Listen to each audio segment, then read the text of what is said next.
was then that the Los Angeles Times Grand Prix endurance race was born. Double overhead cam engines powered some cars. The drivers thought they were well protected, but crash helmets back then looked dangerous now. In that 1958 Los Angeles Times Grand Prix, 203 miles were completed at an average of 88.8 miles an hour. Such drivers as Phil Hill, Bobby Unser, Troy Ruttman, and Carroll Shelby competed, not all successfully. Dan Gurney fought hard in that race, but when the checkered flag flew, Californian Chuck Day was in victory lane. Gurney finished second. It's quite different in 1986. The track is basically the same, but today's racer is much more sophisticated and high-tech. Capable of speeds at over 200 miles an hour and carrying a price tag close to $300,000. The drivers still have nerves of iron, but are now better protected with crash helmets and better-built race cars. Ford, Chevy, Porsche, Jaguar, March, they're all here today on this crystal clear day for the Los Angeles Times Grand Prix. In California, Riverside International Raceway on an exceptionally beautiful, clear day. Good afternoon, everybody. I'm Bob Jenkins along with IMSA regular Bill Adam, and this is the Los Angeles Times Ford Grand Prix.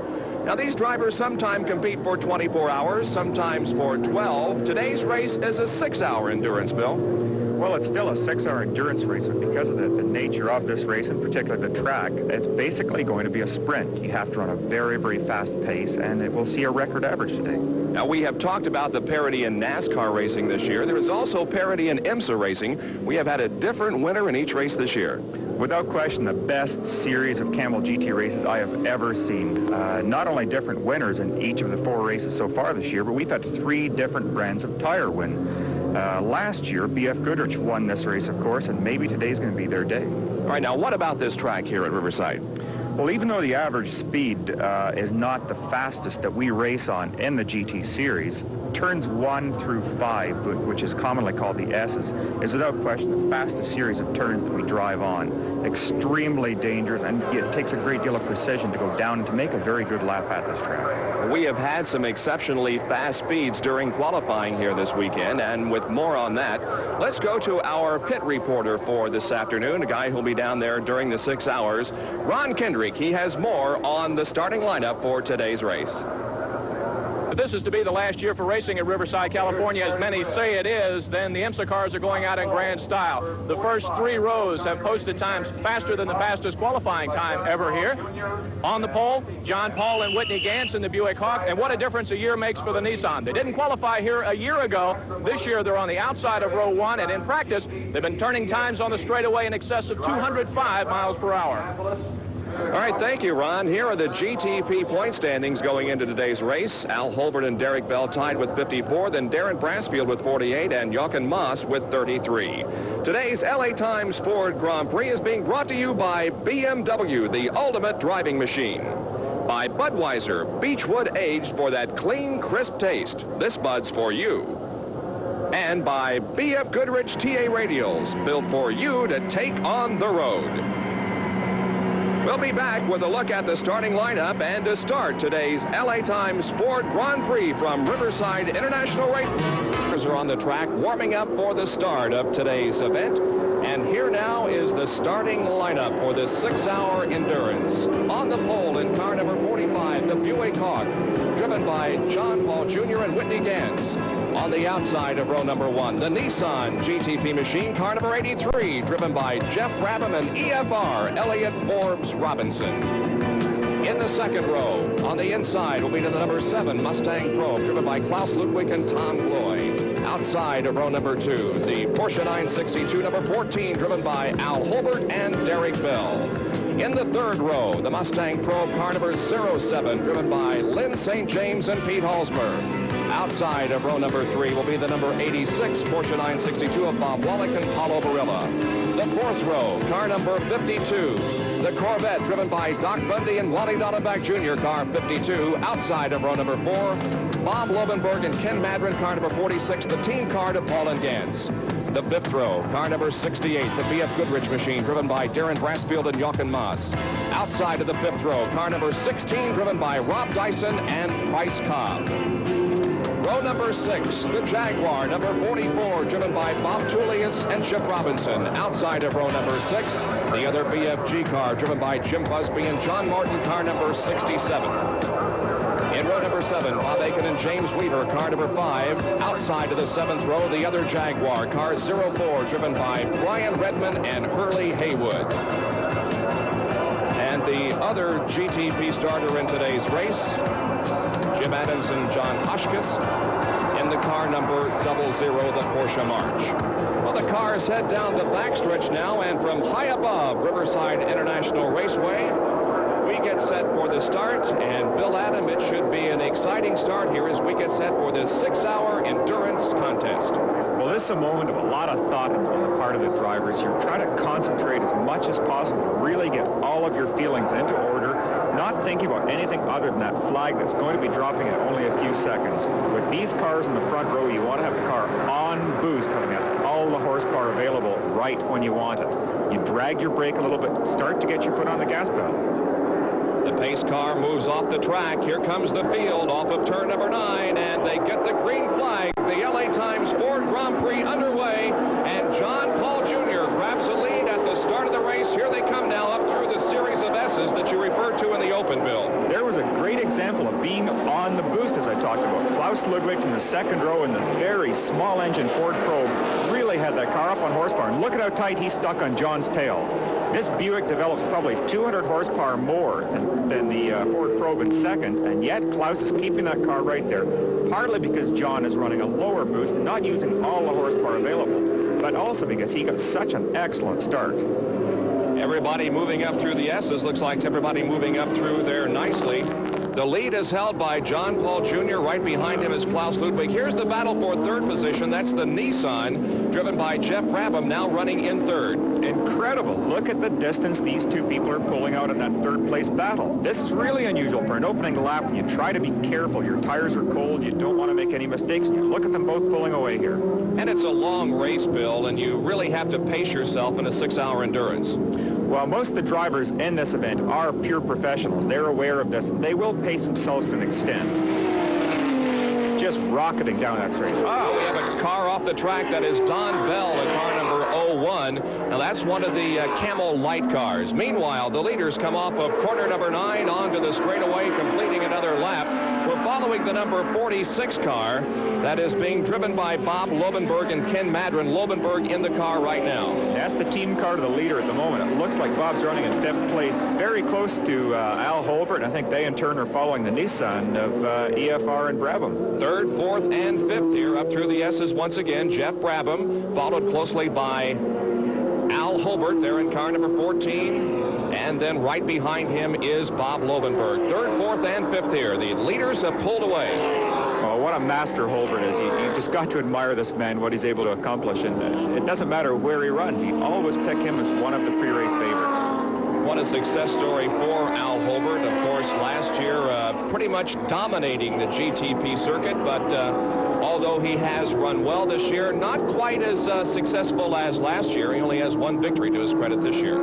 Yeah, it's amazing. There's Al there in the screen, and he really just does fit the image of what everyone wants to have in a driver. He's very, very fast. He's very easy on equipment. And last season, he had the dreams. Here we got a pass here. Bob Lobenberg trying to make a move on Al Holbert, and he does so. So a nice move by Bob Lobenberg here, as already the faster GTP cars are beginning to lap some of the slower GTO and GTU classes. Well, this bumps Bob up into 4th place at this point, and I'm not sure whether that was just pure horsepower that got him past Al at this point, or if he got a better run onto the straight. It didn't look like Al had any problems, so I'm suspecting that maybe the Buick Hawks are running a little bit more boost on the motors, thereby giving them more horsepower, and that was enough to put them by Al, and now he's up into 4th place. And Lobenberg is right behind Jeff Brabham, so we could have a challenge here for 3rd position. There is the leader, meanwhile, John Paul Jr. in car number 45. Right behind him is Klaus Ludwig in that Mustang Probe, and as you can see, they are lapping some of the slower cars. Paul looking good here in the very early stages of this 6-hour endurance. Well, it's kind of surprising, too, that Klaus is sticking so close, and I think he wants the lead. He may want to give Ford that additional coverage of being in front of, quote, their own race. Once again down the backstretch where speeds reach well over 200 miles an hour, now setting the car into turn. There's a good look at John Paul Jr. Let's see what the horsepower this Buick can do now down the backstretch. As I mentioned before, the engine has got tremendous potential here. The leader, John Paul Jr., running right behind him is Klaus Ludwig. We will be back with more from the Riverside International Raceway. Definitely coming into the pits and moving very slowly, and yet no signs of smoke or wobbling from the car. I don't know what this could be. This is the car that won the Road Atlanta race not too long ago. Let's go down to Ron Kendrick. Perhaps he can tell us what's wrong with this machine. Doc Bundy brought the Chevrolet Corvette onto pit road. An unscheduled pit stop. The engine was cutting out. The crew is working feverishly on the car. They know what the problem is. They don't know whether it's electrical or whether it's a fuel problem. We'll keep our eye on that situation. Meanwhile, the leader continues to be John Paul Jr. in car number 45 as he is pretty much pulled away from the field. Back here in the battle for third position, Jeff Brabham and Bob Lovenberg. Bob has been closing up on Jeff for a few laps there. Almost had contact there. In fact, he's been able to get underneath Jeff, and he's now taken over third place. Well, it was a nice move there in turn number 9, but boy, he came dangerously close to that slower Camel light car. Bob Lovenberg has now moved into third place. For a moment, I thought Jeff was going to come in the pits there. He didn't really look at him, but possibly he just lost the boost on the engine by having to lift off the gas for that brief moment. Hopefully that's all it was, because this car has performed spectacularly well this week. Back in the field, we have a battle going on. This is Jochen Mass in car number 68, and behind him, Hurley Haywood in car 04. Now, we see Bob Lovenberg moving up to challenge his teammate, John Paul Jr. So we have the Conti Buick cars running right together on the racetrack in first and second. Well, this is a sight that certainly has to make Phil Conti awfully happy, and the people at Buick as well.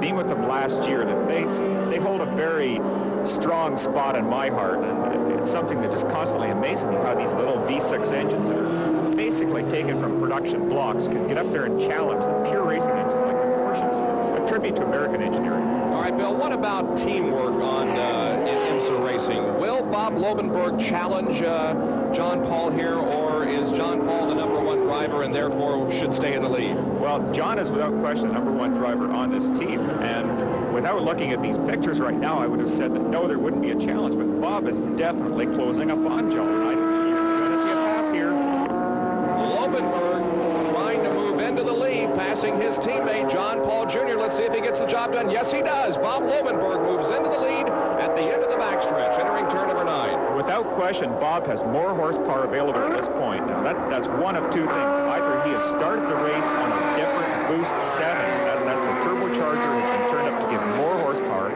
or John has dropped his RPM just a little bit, maybe shifting at 7,500 volts rather than 8,000 to try and make the cars live for the whole 6 hours. John Paul Jr. has led the entire distance until this lap. Bob Lovenberg, who lives up in the San Francisco, California area, has gone into the lead and now is even beginning to stretch out the advantage on his teammate. And running in third and fourth position, Klaus Ludwig, and now Al Holbert has moved to fourth.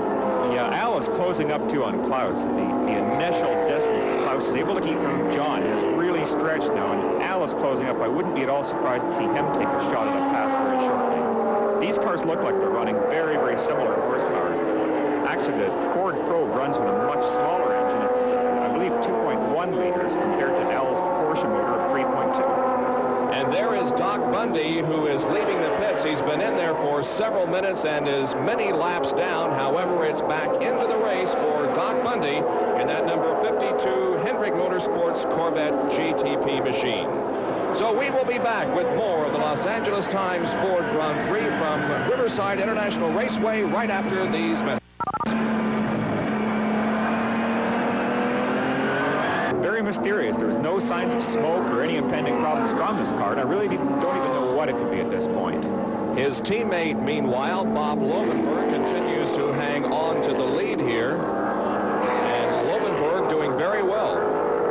Both these Buick Hawks just look so strong today. Here's a second-place car. Klaus Ludwig still running strongly, and Al Holbert has dropped back a little bit, but I expect you'll see Al move up and try and take a challenge at Klaus in the near future. Second and third here, Klaus Ludwig and Al Holbert. Again, they're lapping some of the slower cars at the end of the backstretch going into turn number 9. Those Fords really are remarkable cars to consider they're working with such small motors.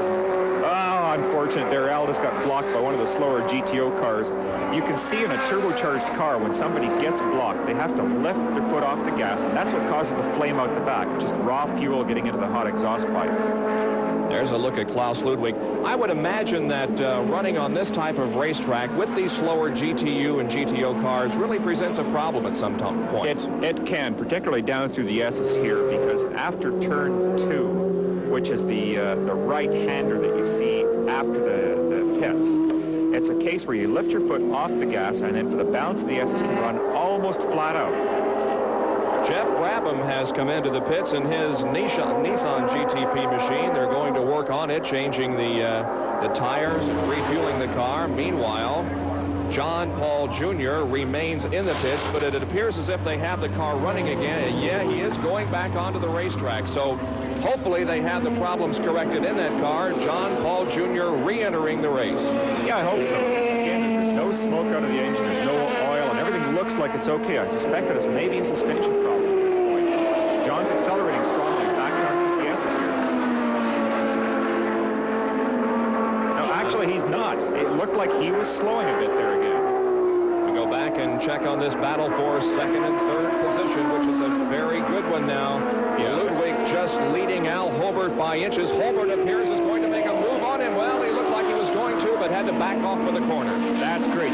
Oh, now here's the Hallsburg St. James probe has been able to close right up on those two as well. So now we're going to have a really fine 3-car battle. This will be very, very interesting. We've got a Ford sandwich. Second, third, and fourth. There's the number 07 car. And John Paul Jr., you were right, Bill. He was not accelerating and not moving out of the pits up to speed, and he has pulled that car off of the race course. So our pole sitter, John Paul Jr., appears to be out of the race, and this is has been the story in this car for many, many races. It's a fast car, but its endurance has just not been all that great. It has been absolutely a heartbreaking car because they have had the most remarkable reliability with that V6. And another car out of the race is Hurley Haywood in the Jaguar, number 04. He has gotten out of the car and has already taken off the helmet and waiting for help to get that car back to the pit area. Hurley Haywood in the Jaguar also out. That's a surprise that the Jaguars have had tremendous reliability with their cars. They have such a fine, fine team. And to see Hurley out this early in the race is really a shock. That's something I'm sure no one expected. Look at Holbert and Klaus just going at it tooth and nail here right now. Both of these drivers will be having fun, trying to run a fairly hard pace and yet not really abuse their cars because they still have over 5 hours of racing to go. Now the 07 Mustang Probe with Lyn St. James, Pete Hallsburg. It was right up here with the second and third, but now Holbert, yes. Oh, a beautiful pass. That's very difficult to do at that point. You're coming over the crest of a hill, and as you're putting on the brakes, the car tends to get light and lock up the wheels. It's very, very easy to lock those tires up and get sideways, and Al just did a perfect pass. Al Holbert has moved into second position, dropping Ludwig back to third, and the other Mustang Probe driven by Lyn St. James and Pete Hallsburg now is running in fourth position. Well, it'll be interesting now to see if Al does pull away at all. Oh, I noticed this Klaus has turned off his headlights going down the street. I don't think he can intimidate Mr. Holbert. There once again is the leader, Lovenberg in car number 46. Remember his teammate, John Paul Jr., the pole sitter of the race, has just dropped out of competition. So it's all up to Lovenberg to carry the team colors. A bit of a surprise. I thought from the initial laps that Bob may have been running a higher boost and that John was possibly going for the win to finish the race. Now we're going to have a complete turnaround. Bob's going to be the standard bearer for the Conti team. Boy, close racing here in the S's as these faster cars sometimes really have to stand on the brakes to get around the GTO, the GTU, and the Camel Light cars. And geez, I think that was just a little mark of inexperience there. Bob got to the inside of that GTP light car, and because he was forced to the outer part part of the corner. He wasn't on the piece of the track with optimum traction and was put off onto the dust. Now here we are. We're just getting out of the outside part of the corner. See the car starting to slide actually before it even got onto the dirt and then off. Very fortunate here. There's no guardrail. The car is just going to be dirty. I'm sure they'll be able to continue. That's the Jim Rothbard-driven Mazda Royale. His teammate is Mike Meyer, and he right now has a little bit of body damage on the right front of that car, but still is pulling away and hopefully will make it back to the pit area where repairs can be made. We go back to the leader. That is Bob Lobenberg, who had a very successful Trans Am Series a couple of years ago, and now driving the Buick Hawk here this weekend at Riverside. Well, Bob has always been a very, very fast driver, and I think the only thing against Bob is he somehow has a reputation of being a car breaker. Hopefully this won't hold him today, and the Buick Hawk team will go on to run a successful race. Out of this long, sweeping right-hander, turn number 9, onto the front stretch.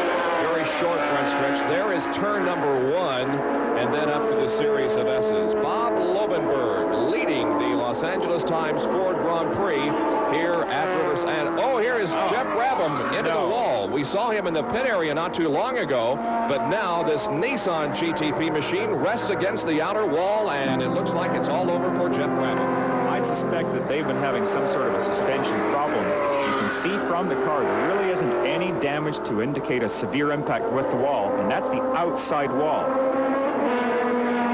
And now the leader, Bob Lobenberg, has come into the pit area, and we're going to have a yellow flag because of this Brabham incident. Here also is the Klaus Ludwig machine. The wrecker is on the track, and there is debris on it, so we will have an overall yellow. The pace car will come out, and the field will be slowed.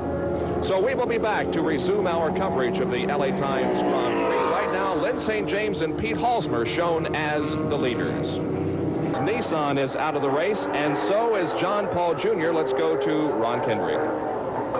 John, a short day for you and for Conti Racing in the Buick Hawk. You were on pit road for an awful long time. What was the initial problem, and then what finally put you out of it? Well, we started losing power. We had plenty of boost pressure, and all the temperatures were good, but just kind of losing grunt. And eventually, Bob went on by. It was nice running 1-2 for a while, but we came in, and they sent me out for experimental lap, and it just got louder and louder, so we shut it off and parked it over on the back.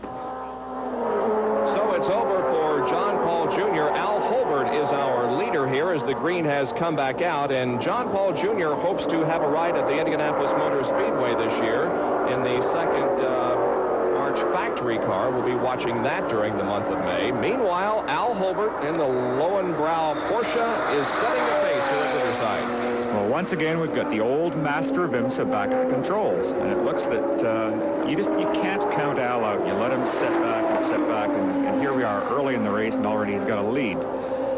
Klaus Ludwig is still running a very, very strong second, and I believe 46, the Bob Lobenberg car, is taking on in third place, but it's awfully hard to bet against Al. He is such a proven commodity. He's so intelligent, and this car and the job that they do on the Holbert Racing crew it's unmatched. Holbert, of course, from Warrington, Pennsylvania, is the reigning GT champion. Now, here's our Corvette coming back up, just making a pass into. Oh, there's hit! Oh, tremendous! No! Oh! Two cars flipping. Oh, the Jag is flipped over very badly. And now a fire breaks out in one of the cars. I'm not sure who is involved in this. That's the Probe. The Pennsylvania is the reigning GT champion. Now, here's our Corvette coming back up, just making a pass into. Oh, there's hit! Oh, tremendous! Oh! Two cars flipping. Oh, the Jag is flipped over very badly. And now a fire breaks out in one of the cars. I'm not sure who is involved in this. That's the Probe. The Ford Probe is overturned and burning. That's Lyn. You can see Lyn. She's in the car. She's moving her arms. Obviously, she's okay, but the car is on fire. Here's a marshal running up behind. Just a terrific accident here. Three cars involved almost at the start-finish line into turn number 1. Oh, well, there's Chip Robinson. That's a good sign. He's out of the Jag, and he's obviously okay. There's Lyn. She's out as well. Oh. The number 44 Jaguar involved. There is Lyn St. James, who is walking away from her overturned and burning machine. And Doc Bundy. So all three drivers have got out of an absolutely incredible impact. This was one of the worst IMSA GT crashes I think I have ever seen. And the fire is still burning there at the Lyn St. James car. Now it's pretty much extinguished, but look at the terrific wreckage. Just nothing left. You can see one complete corner of the car is gone. The Corvette, I think, is up against the guardrail. There it is there. You can see the whole back of that car is just destroyed. Well, let's take a look at exactly what happened here. It looks really like Doc has got into an area he just simply shouldn't be, and Chip Robinson is really a totally innocent member. There's the probe riding up on the rail and flipping on top of the rail as the Jaguar actually takes off. The wing, which is designed to hold the back of the car down, once a car has done 180, it's lifting the car, and it's given Chip a terrifying ride. And we have another angle. Here's the replay. Look at the Jag starting to take off right here. There's the back off the ground. As the probe is going up on the rail, the Jag is totally airborne at this point. Unbelievable. Now watch the Jaguar as it hits the dirt bank and then begins a series of flips and rolls. This is incredible. It's a testimony to the strength of all three of these cars, because at that point they are running 150 to 160 miles an hour. Flat out, just newly into fifth gear. And look at the damage to the wall. There's a concrete wall. Oh, the Jag is just destroyed. But look at the roll cage is held up. The Corvette, all of the compartments where the drivers sit, they have all held up remarkably well. And there's what's left of the Ford Probe. But again, we will tell you that all three drivers did manage to get out of their cars. Now, several drivers are making pit stops.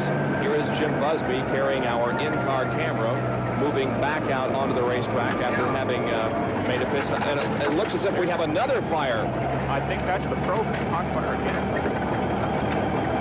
Part of the unusual problem with this is maybe giving that is the Probe again. Yes, it is, and a terrific fire now burning. This car is totally made out of Kevlar, a plastic substance that doesn't have metal in it, like what the Jaguar and what the Corvette have. These are aluminum chassis cars. The Probe is this plastic substance, and I think it's maybe giving the fire crews a little bit more of a challenge than what they normally would have. And as I said earlier, it's just a miracle that all three drivers were able to climb out of their cars and apparently were uninjured. Unbelievable crash. There you can see the crash site, which is just beyond turn number 1, just about at the exit of the pit area. The Jaguar is on the far left of your screen. Now we zoom into the Ford Probe, which still may have a little bit of fire there. It was a tremendous fire. And of course the Corvette, which really wasn't damaged all that badly, sitting to the right of your screen as the pace car now is out on the track once again. We'll be back with our resumption of coverage right after these messages.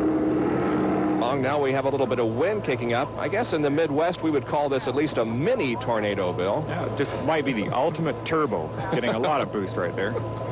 All right, let's take a look while we have the opportunity, while the course is yellow, to bring you up to date on who's leading the various divisions. Here you can see the Camel Light classes are being led by Gordon Spice and Ray Bellum in their Pontiac Fiero GTP machine. In the GTO division, it's being led by the team of Scott Pruitt and Bruce Jenner. That's the Roush Ford Mustang. And then in the GTU category, which is for cars with engines under 3 liters, the leader there is what's left of the Ford Probe. Isn't that incredible? There's nothing left except the driving compartment. Let's take a look once again at what happened in real time. Well, it looks like Doc here is trying to make a pass up the inside where there just simply is no room, and the resulting collision really hits the back end of Chip Robinson's Jaguar. He is completely innocent at this point. But Doc shouldn't have tried to pass there. He got a real run of speed and thought he could make it, but there just wasn't the room for it. And from another angle. Horrifying. Just terrible. Look at the violence of that crash. You know, Chip's car, the one here on the left, almost goes into the crowd, and then the tremendous fire breaking out. Well, Ron Kendrick has been doing a lot of work in the pit area. Let's go to Ron. Chip, one of the worst crashes we've seen in a long time. What happened over there? Well, I don't really know. I was going by the outside of Lyn, and she'd gone out of my peripheral vision, and next thing I know, I was sideways, so I don't know really what happened behind me. You okay? I'm fine. How about the car? The car, I didn't look at it real carefully, but I think that one's a write-off, I think. As we come off a 9 here, I'd caught up to a 3-car train. I got one of them going into 9, and then the Jaguar's in front of me, and the Ford was in front of it. So we caught off the turn. I was coming off faster, and the Jaguar was coming off faster. He moved to the right to take the car on the outside going in 1. the Ford was in the middle of the road, so I just zipped up the inside, and as I thought I was all clear, and we went into the turn, all of a sudden I got hit real hard, and it turned me around. What I don't know is how it happened, whether Lyn didn't know I was there and turned for the corner and hit me, or whether the Jag bumped her and turned her into me. I don't know, but all of a sudden all three of us were gone. Lyn St. James, the third driver involved in that crash, chose not to go on camera, but said through a Ford spokesman that her car was hit by the Corvette, which in turn put her into the Jaguar, and all three of them off the course. Her car, the Ford Probe, ended up upside down. She was able to crawl out of the car. She's banged, bruised, otherwise okay.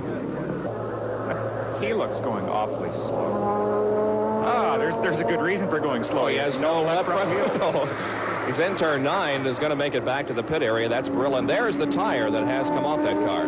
Well, there's just a slip that someone in the pit crew has made, and probably just hasn't tightened the locking nut on properly. Thankfully, these Porsches are awfully strong cars, and I'll guarantee this will be out underway very, very shortly. Remember, we still are under yellow here because of the accident, and cleanup is still going on. And you know, Bill, it's very difficult to lay blame on anyone in a situation like this.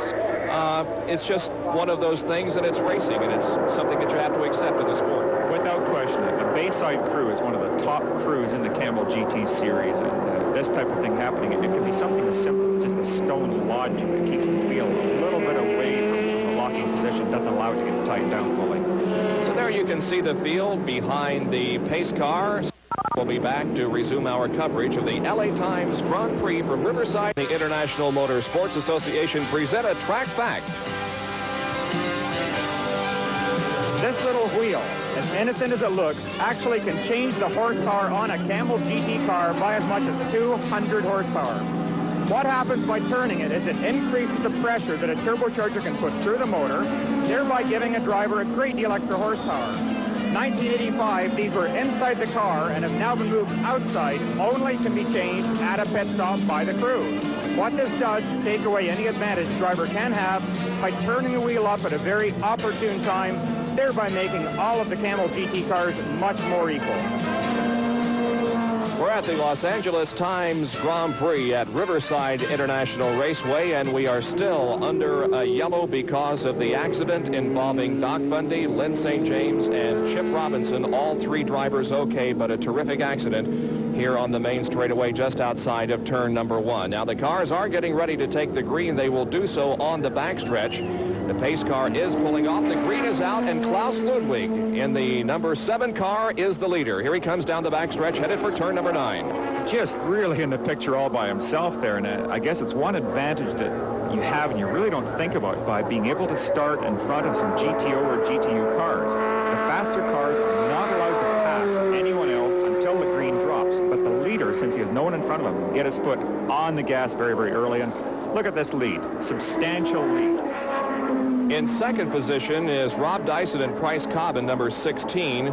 Then back in third position, here he comes off of the ninth corner, rather, is the number 14 Lowenbrow Porsche, driven by Al Holbert. Well, there was a good safe pass going into one, and thankfully that's the way to do it. Look at the tremendous traffic here, though, up through the S's. Again, the slower cars presenting a problem for the faster GTP machines. This provides a graphic example of what can happen to the GT prototypes going down through the S's. You saw the number 5 Coca-Cola Porsche, Bob Aiken, get blocked by slower cars.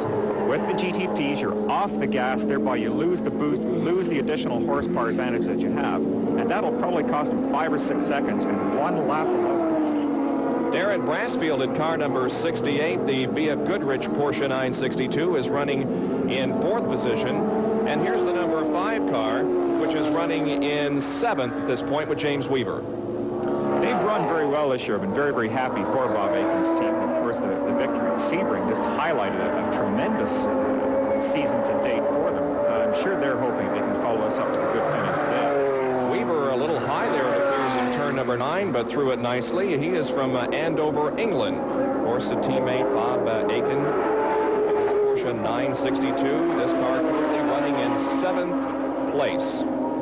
Really, really a good-looking car. Just one of the many cars. There's so many attractive cars that run in the Camel GT series. I think this really is becoming such a dominant series.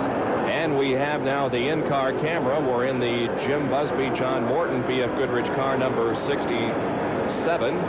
And it is running well up in the top 10. And there you can see the amount of vibration and the terrific strength that it really takes to run this course. No one ever stops to think of the vibration that a GTP car puts a driver through, but it takes a tremendous toll on you. Not only mental, but the physical beating it takes a car like this. Klaus Ludwig, the leader in car number 7. Klaus from Bonn, West Germany. This is the Mustang Probe. Now pulling right up on nearly the rear wing of the car is the second place machine, the Porsche 962, driven by Price Cobb and Rob Dyson. So we may have a battle for the lead shaping up here as the Dyson car now closes in. It gives every appearance of this because they have closed up substantially just in the last lap alone. I think you're going to see them make a pass here very short. Look at even closing up under braking. I wonder if perhaps the Ford is experiencing a few minor problems right now because they haven't pulled away, even with that huge jump they were able to get at the drop of the green flag.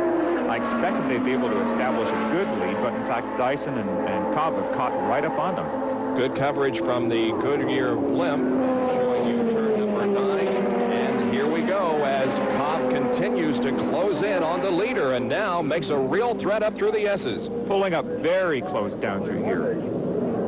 Let's see what happens. They come out of the S's, braking hard for this right-hand corner. I expect he'll just continue to try and close up and maybe make us pass down the straight, which is going to be the safest possible position for him. He doesn't have to try a pass going into turn 6, where Al Holbert tried. Right there was where Holbert made his pass, but it's a very risky spot.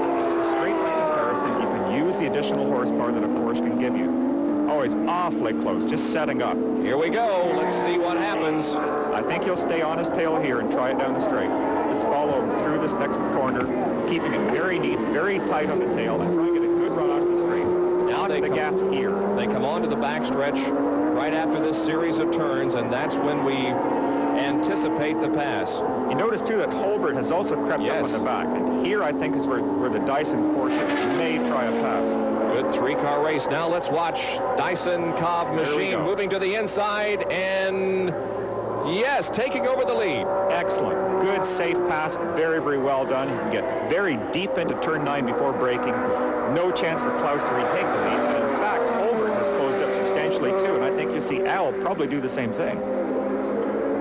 So the new leader is the Rob Dyson Price Cobb machine. Running in second place is still Klaus Ludwig in the Mustang Probe. But now here comes Al Holbert to the inside in the Porsche 962 and moving into second. Another great pass. This is such a fast area of the track down through these S's. These cars are running 160, 165 miles an hour down here.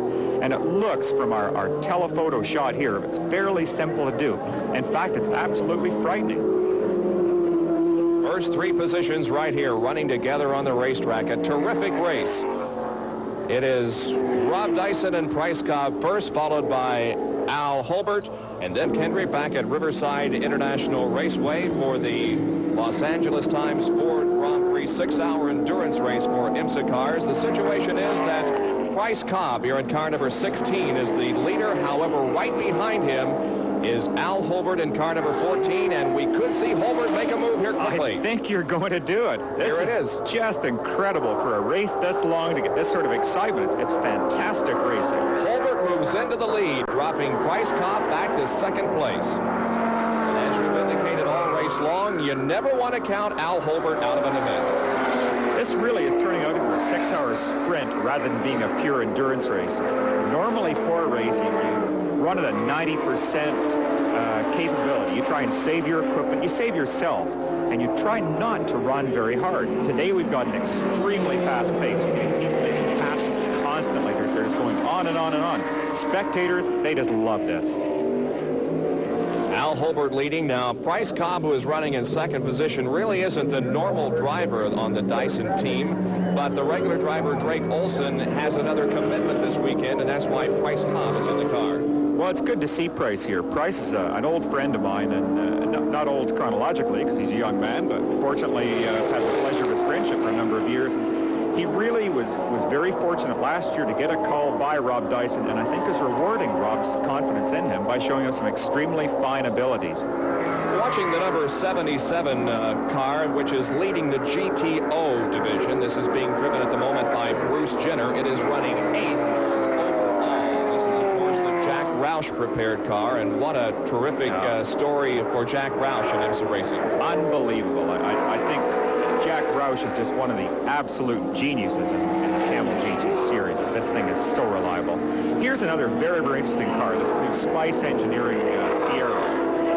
Last season in the WEC, the World Endurance Championship, these people won the smaller classification with their cars.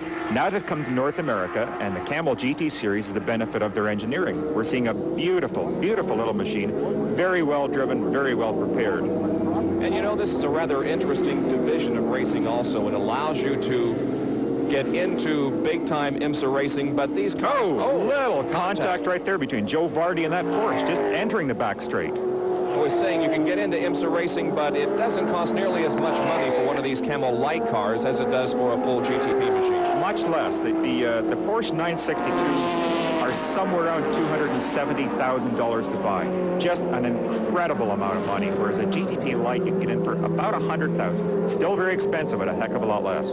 Now we're watching a battle in the GTU division for cars with engines under 3 liters. It involves a number 50 car driven by Terry Visker. This is the Hoffaker Engineering Pontiac Fiero, and he's doing battle with the number 38 car Roger Mandeville and Danny Smith, the Mazda RX-7. Well, the Mazdas have been so good for so many years, and the Fieros really have come on as extremely strong challengers. But in a 6-hour race, I'd be hard-pressed to pick anybody except, and particularly the Mandeville Mazda. And you can see also the GTP faster cars trying to get around those slower cars. Now in the pit area is Klaus Ludwig in the number 7. Now, he was running in 3rd place, and I would imagine that he's going to lose this position unless it's an extremely good pit stop for him. Now Holbert is remaining on the racetrack and continues to set the pace. A little backfire from the car there once again as he moves through the corners.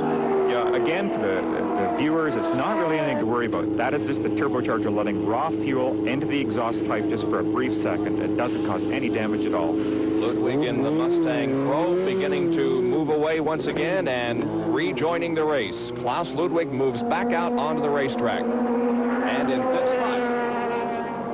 So he did lose a couple of possessions, but again, we've got a long way to go in this race. It's certainly nothing to worry about.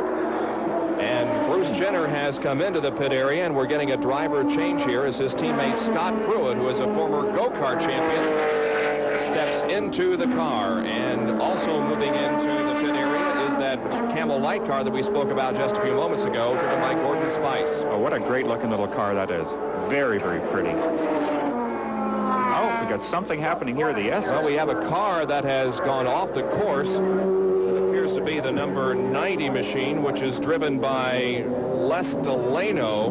Now we've got a signal from the track marshals that this is a relatively serious accident at this point. Well, we can see the car looks okay. Yeah, the car doesn't look badly damaged, and we can see some movement inside the car indicating that the driver is okay. You know what could have happened here? The car could have slid into a spectator area. We will be trying to get more information on that in just a few moments. For now, though, we'll take this break and be right back to Riverside, California.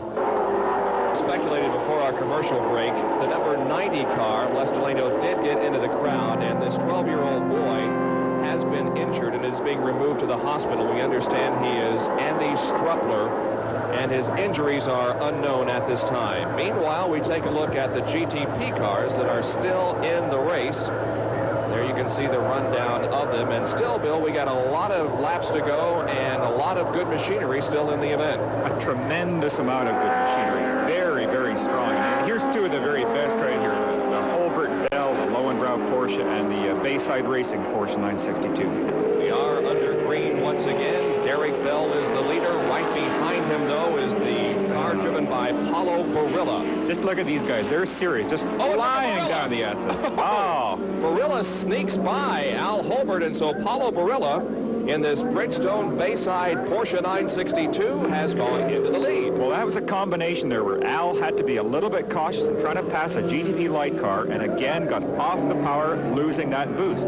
Paolo was able to keep his foot hard on it, kept all the horsepower there. When Al stepped in the gas, it just wasn't enough to get him past. That Camel light car was a number 93 Mazda Tiga driven by Kelly Marsh, Ron Pauley, and Don Marsh. And for a moment there held up Al Holbert, but now he is back around that car and setting his sights on the leader, Barilla, who seems to be pulling away at this time. Well, what can happen is with the turbocharger working properly, these cars can give you anywhere up to about 780 horsepower. But when your foot is off the gas and you lose that boost, they may be down as low as 400 to 500 range. It really makes that sort of a difference. Terrific in-car shots there from the Jim Busby car. And you can see the tremendous vibration as we talked about earlier. Is this a particularly rough racetrack? Oh, there's Holbert once again making a challenge. And here is Barilla moving into the pit area. This is a completely unexpected stop. I don't know what could be wrong here. Well, the car was running so well, he just blew away from Al Holbert there when he made the pass, but now has come in for a stop. Well, Walter, the crew chief, whipped the door up right away to talk to Paolo for a second. Now, they are in benefit of radio control, but I think maybe you want to just have an additional look at something inside. Well, they're taking the engine cover off. Now Klaus Ludwig, also in the Ford Mustang Probe, is slow on the track. Unbelievable, everything happening at once here. Klaus is going to pull to the inside, I'm sure. Yes, I think he is. He's going off the track. He has something that he must feel is either terminal or requires he get the car at least to a safe place where he can work on it. Another former leader of this event has pulled off the track. And let's go now to Ron Kendrick in the pit area. Bruce, a very costly pit stop. What's the problem with the car? There seems to be something wrong with the engine. It's revving up, and it's not coming back off the rev, so it's hard to shift and drive. They look like they found the problem. I don't know what it is yet, but yeah, it cost us the race. Well, that car was just working so well, and this has to be a tremendous disappointment for the Levin team. So we'll continue to keep our eye on that situation as we are at the Los Angeles Times Ford Grand Prix, a 23rd annual Monterey Triple Crown from Laguna Seca, California, just up the road from Riverside here. That'll be on the air Saturday, May 17th at 9 Eastern Daylight Time. Well, Paulo Barilla's number 86 remains in the pit area. What I would suspect, it's a problem that we went through last year with Conti Racing, and that's a jammed throttle cable. Now, racing cars like the GTP cars don't have the benefit of insulation like your street cars do, and all of the components are that much more vulnerable to heat. I think maybe something is frozen up here. This thing's stuck wide open. And Klaus Ludwig is also, as you saw, out of the race. Meanwhile, on the track, Derek Bell is now in the car and is the leader with Rob Dyson right behind him. Very interesting that the Dyson Porsche is caught right up on Derek. You know, to set heroes, I'm probably going to make 101 enemies by saying this, but my personal hero is Derek Bell, a man of such immense talent, the reigning world champion. He is so fast in a car and yet saves them. Rarely see Derek make a mistake. It's very uncharacteristic, and off the track, you couldn't ask to meet a nicer person. Very friendly, always willing and happy to talk to people. Just really a delightful human being. Rob Dyson following Derek Bell now on the racetrack. And here is Dyson making the move and going into the lead again. It would appear as if that Lowenbrow Porsche may have a problem because it slowed dramatically coming out of that turn. Just had no acceleration coming out there, and the Dyson Porsche was able to... Well, I just noticed there in the camera he is still running, but I don't know what happened, whether he just maybe missed a shift or what it was. We'll just have to wait a moment and see. In any case, Rob Dyson in that number 16 car is in the lead once again, and we go back to the pit area here and check on the situation regarding the Levin car and Paulo Barilla. They appear to be sealing it up now, and it's down off the jacks, and Paulo Barilla is going to go back out into the race. Well Paulo he stalled it. Come on, Paulo, fire it up. And now they get him going. He'll be cursing to himself inside the car. So Paulo Barilla in the number 86 Bridgestone Bayside Porsche 962 exiting the pit area and goes back out onto the race course. See, for all of the parking lot jockeys in the world, even professionals can stall cars too. This car was so fast before it came into the pit area. We'll see if it is going to be fast once again. Meanwhile, Rob Dyson continues to be your leader. Well, he has pulled out an amazing lead for one lap over Derek. I don't know what's happening here. Derek is still running because he passed the pits that time. I saw him. He's continued down through the S's very quickly, but something definitely has gone strange with this car.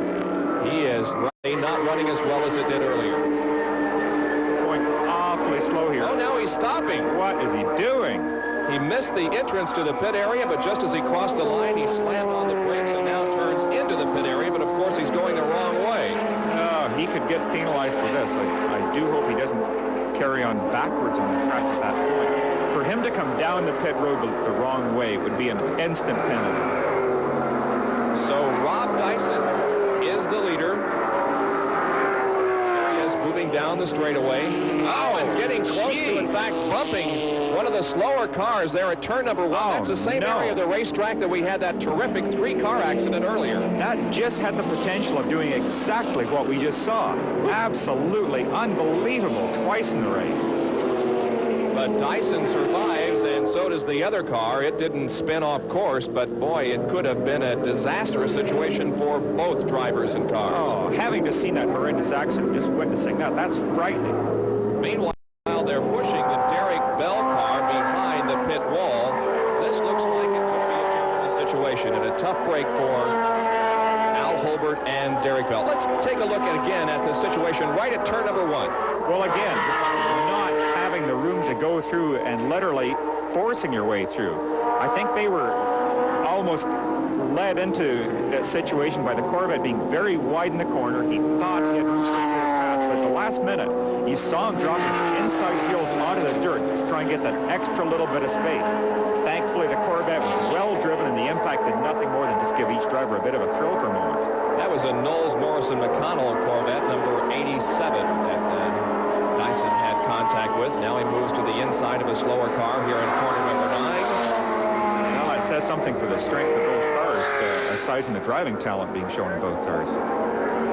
Rob Dyson is the leader in car number 16, and we will be back with more of our coverage from Riverside International Raceway after these messages.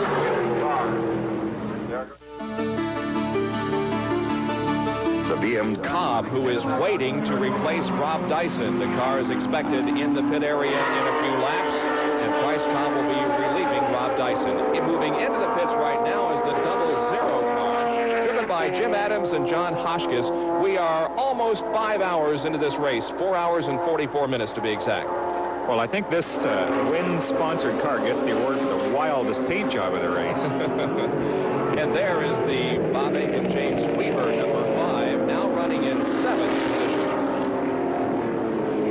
They've really had a very trouble-free run today, but for some reason just haven't been able to come up and challenge the leaders. I don't know whether they've had some minor problems with the car down in some way, or really what's happening. But this car has continued to run very, very strong today. Jochen Mass was absolutely spectacular earlier, a couple of days ago, down through qualifying. I watched him in the S's, and he was just the fastest car out there. Really an incredible performance put on by this world-class driver.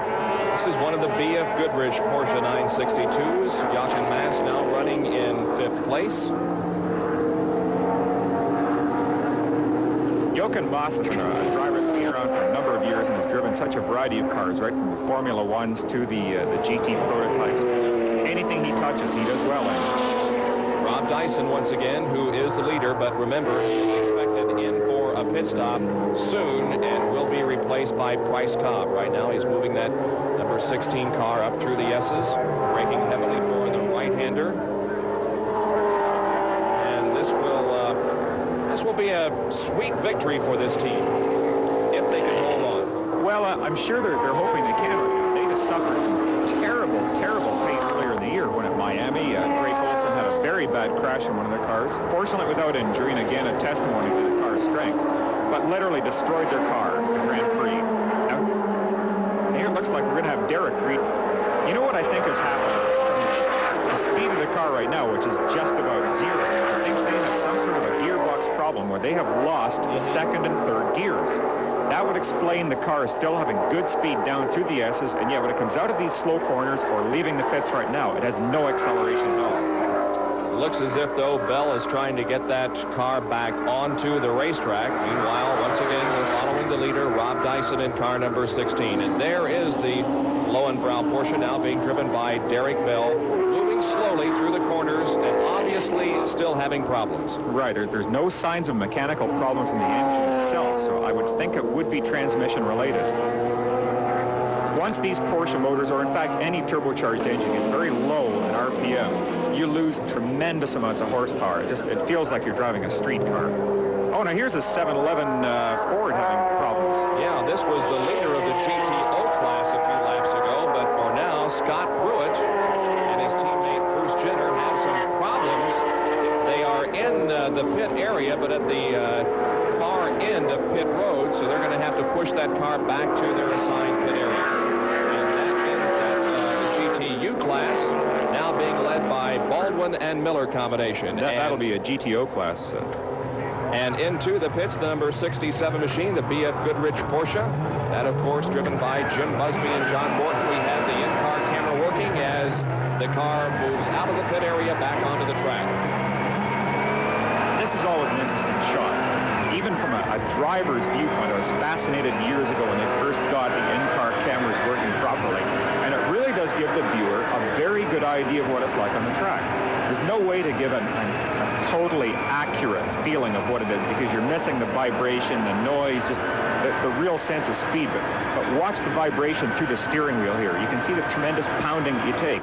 And you're trying to go through this series of corners, as I said, at 160 miles an hour. Very, very difficult. John Morton now in that car. Here comes Rob Dyson off of corner number 9. We'll see if Rob's he chooses to very low. Pit area. Yes, he does. Yeah. He moves low onto the track and comes in for the stop. 5 hours into the event. Let's go down to Ron Kendrick for the call of this pit stop.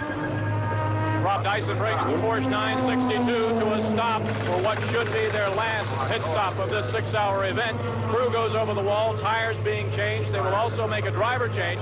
Dyson now climbing out of the car, Bryce Cobb climbing in. Cobb will finish this 6-hour event here at Riverside. Team with a comfortable lead.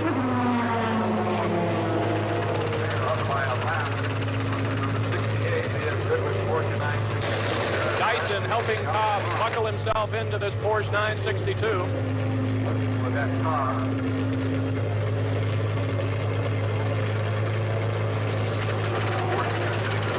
Crew finishing the fuel stop. The driver, Bryce Cobb, is buckled in. The car is down off the jacks and away in 44 seconds. Good pit stop for the Dyson machine, and now with Bryce Cobb behind the wheel, they set out on the final hour of competition here.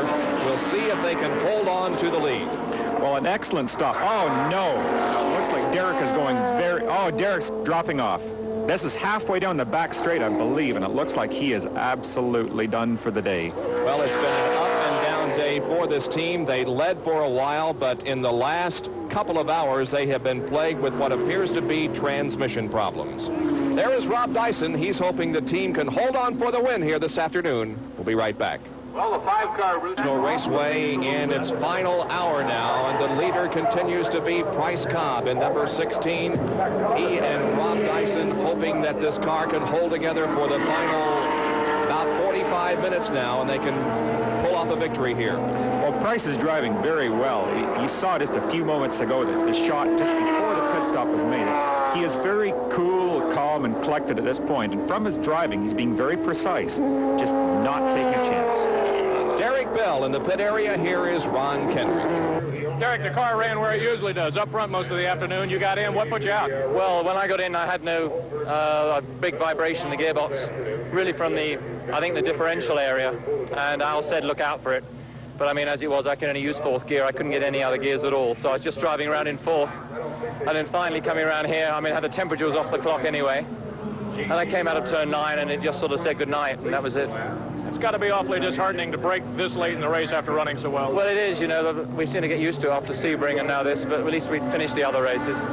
But it was very sad because the car was so good. Well, Bill, you were absolutely right. It was a gearbox problem. Here is another problem that's cropped up for John Morton in the B.F. Goodrich car, number 67. A lot of smoke pouring from the engine of that machine. Tremendous. From that sort of a symptom with the fire, with the smoke out there, I would think almost definitely this will be from that much smoke, it will be a turbocharger problem. No question about it. This is unusual, actually. Nowadays, the Porsches have almost perfected the turbos to where they're foolproof units, but anything can break, and usually in one of these races it will. There is John Morton. He has gotten out of the car. Now Bob Wallach, who is driving the number 86 car, tries to unlap himself and is right now running in third spot. So this car that was very strong in the early going, then developed a problem, is back on the pace. Now, it looked to me right there that Bob is really charging. He was braking very, very deep into that corner. In fact, it carried him out a little further than he really wanted to be. But because of this elevation problem where you're braking over the crest of a hill, you can't put on the brakes as hard as you would like to for as long as you want, or you're going to lock up the tires. There is Jochen Mass, car number 68, the other B.F. Goodrich car, in second place. I think that's who Bob is chasing right now, if I'm not mistaken. Yes, that is correct. But has a little bit of racetrack to close in. There's Bryce Cobb coming out of corner number 9. Oh, no. Wallach has spun. I was just going to say that the last lap through there, it looked like Jochen Mass got a little bit wide because the track is probably getting slick. After this many hours of racing, you're laying down so much rubber and you get oil coming off the cars, a little bit of fuel. The track does get to be a little bit slippery, and I think it just maybe caught Bob. I think Bob was probably trying a little too hard also to close in on the second place Moss car. So just a little bit of over anxiousness on Bob Wallach's part. Well, he's a charger. He always has been. And you put him into a Porsche and let him go. Well, we are on the last lap of the race. The white flag has been displayed to Bryce Cobb. So he is making the final trip around this course, hoping that the car will hold together and he can take the checkered flag in just a matter of moments. What a tremendous day for Dyson Racing and all of the fellows in their crew, having had 2 cars totally destroyed this year and taking this, virtually a brand new car, right out of the box and taking it to victory at Riverside. A tremendous achievement for them. They have really done an outstanding job. Interesting guy here, Bryce Cobb, who has driven in Europe and driven all kinds of race cars, drove Super Bs for a while, but now is going to register, it appears, a victory here in the IMSA GTP class. Well, I think this will be Price's first ever IMSA GT win. I knew it when he was running the Formula Atlantic cars, the smaller open cars. He was always very good in that, never had the financial backing that a lot of the other runners did. Again, with this team giving him a chance, he has really come through and paid thanks for the confidence. Down the backstretch for the final time, moving up to speeds that will reach 200 miles an hour, although he's probably being a little gentle on the car right now. Moving into the 9th corner, the final one before the checker. If you look closely, you can just see the sun shining off Price's teeth there. He's smiling right now. In the middle of corner number 9. Now brings the car off the corner onto the straightaway. He sees the checkered flag in front of him, and Bryce Cobb takes the checkered flag.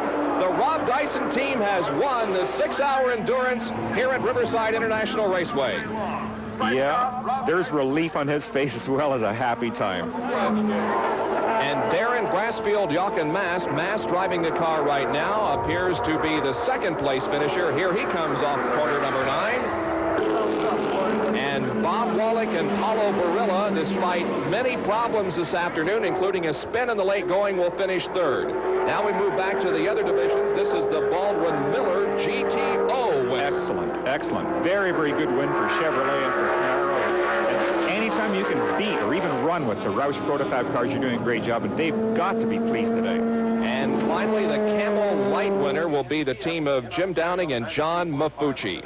So there you see the first 4 finishers in the GTP class. Dyson Cobb pull off the win here. We'll be back in just a moment. Who's with the winning owner-driver, Rob Dyson. In victory lane now with the winners, Rob Dyson. Rob, it's been a difficult first part of the year for this team, but it all came together today. Well, it did. 10 days ago, this car was nothing but parts, and the guys worked night and day, and what can I say? The thing worked the way it should. The guys did a super job. Price did a great job, and I'm just proud to be here.